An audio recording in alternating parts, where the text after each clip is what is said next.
today is day 20 of my CUET preparation. Time fast जा रहा है. I really don't know what I done for 20 days and I only left few more days. मेरे goal simple है, शहीद Sukhdev, and I'm not ready to give up on it. आज का plan थोड़ा structured है. मैं अपनी 4 सब्जेक्ट्स में फ़ोकस करना चाहते हैं क्योंकि if I left one thing it creating a backlog for other subjects. अब randomly study नहीं, proper planning, and this is the one thing I'm telling in my every video, like properly पढ़ाई करना चाहिए, but nothing is going in a proper way. सबसे पहले मैं English कर रहा हूँ, specially unseen passage. Honestly passage easy लगता है देखने में, बट सॉल्व करने में बहुत सारा मिस्टेक्स और बहुत सारा टाइम जाता है. कभी टाइम बहुत ज़्यादा लगता है, कभी आंसर रॉन्ग होता है, but I know daily practice से है इम्प्रूव हो सकता है. अब मैं यहाँ एक मॉक टेस्ट कर रहा हूँ. आपको पता ही होगा मॉक टेस्ट इतना ज़रूरी होता है. इसमें हम टाइम मैनेजमेंट इम्प्रूव कर सकते हैं, इसलिए मैं मॉक टेस्ट ज़्यादा कर रहा हूँ. GAT के लिए मैंने रीज़निंग और जनरल अवेयरनेस कर रहा हूँ.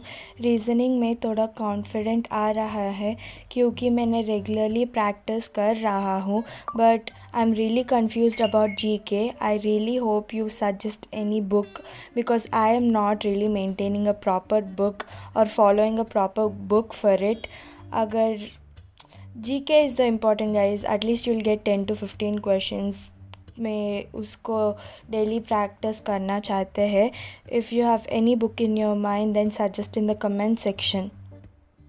और एक चीज़ में मैं तुमसे एडवाइस लेना चाहते हैं कि ये है कि रीज़निंग में मुझको बहुत ज़्यादा इंटरेस्ट आता है. रिमाइनिंग क्वांट और GK का मुझे करने का मन ही नहीं लगती. मैं उसको क्या करूँ, किस तरह इम्प्रूव करूँ, प्लीज़ टेल मी गाइस. मुझे कुछ भी पता नहीं है मुझे क्या करना है. और मैं बहुत सारा मॉक टेस्ट भी कर रहा हूँ. और मेरा और एक गलती है कि मैं GAT फ़िज़िक्स वाला 2025 का बुक लिया था, सो इसीलिए मुझे थोड़ा सिलेबस आउटडेटेड भी दिख रहा है. और मुझे सुपर गाइड्स का बुक है, बट मुझे फ़िज़िक्स वाला लेक्चर सुनने की आदत पड़ गई, इसीलिए मुझे वो बुक चाहिए. तुम लोगों के साथ PDF है तो उसको शेयर करना. बात करते हैं मैथ्स की, which is honestly my biggest struggle right now. मैंने ट्राई करती हो पढ़ने की, मुझे इंटरेस्ट ही नहीं आता सम्स करने के लिए, मॉक टेस्ट लगाने के लिए. मुझे कुछ भी करने का इंटरेस्ट ही नहीं आ रहा है. और अब तक मैंने लेस इम्पॉर्टेंट चैप्टर्स कर रहा हूँ क्योंकि मुझे बेसिक स्ट्रॉन्ग करना है. अब से मैं इम्पॉर्टेंट चैप्टर्स और इस चैप्टर से थोड़ा ज़्यादा क्वेश्चंस आ रहा है, उस टॉपिक्स को मुझे करना है. मैंने ट्राई करता हूँ पढ़ने के लिए, बट कभी समझ नहीं आती और मैं उसको अवॉइड कर लेती हूँ. और मैं एक्सेप्ट करती हूँ मैं इतना भी वीक नहीं हूँ मैथ्स में, बट इतना भी टॉपर भी नहीं हूँ. इसलिए मुझे प्रैक्टिस करना चाहिए. मुझे इतना ज़्यादा प्रैक्टिस करना चाहिए और इतना क्वेश्चंस लगाना चाहिए.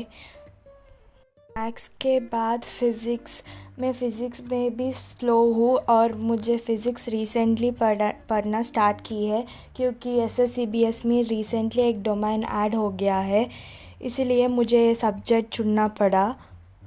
फ़िज़िक्स से बहुत ट्रिकी का टॉपिक है, बहुत सारा कवर करना पड़ता है. NCERT पढ़ना है, एक बार नहीं 2 बार पढ़ना है, 3 बार पढ़ना है, और बहुत सारे क्वेश्चंस करना है, अलग अलग तरीके से करना है. इसलिए फ़िज़िक्स थोड़ा ट्रिकी लगता है मुझे. और मैं रिसेंटली स्टार्ट कर रहा हूँ तो सिलेबस बहुत सारा है कंप्लीट करने के लिए. कल से मैं सब्जेक्ट वाइज शेड्यूल बना चुकी हूँ.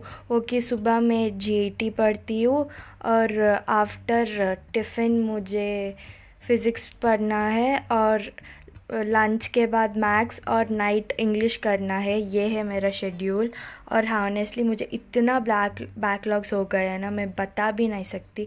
लिटरली ज़्यादा तो ज़्यादा बैकलॉग्स ही है मुझे फ़िज़िक्स वाला बैच में। एक चीज़ समझ नहीं आ रहा है कि मैं टाइम मैनेज करूँ कैसे।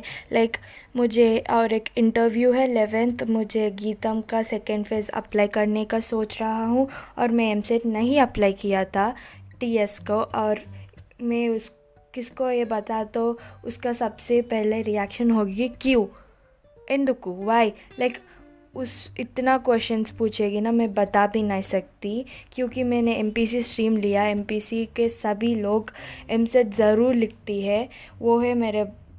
और आज आखिरी दिन है अप्लाई करने का। मैं अप्लाई नहीं कर रहा हूँ, मैं एक चीज़ में स्टिक कर रहा हूँ, मैं अप्लाई नहीं करूँगी।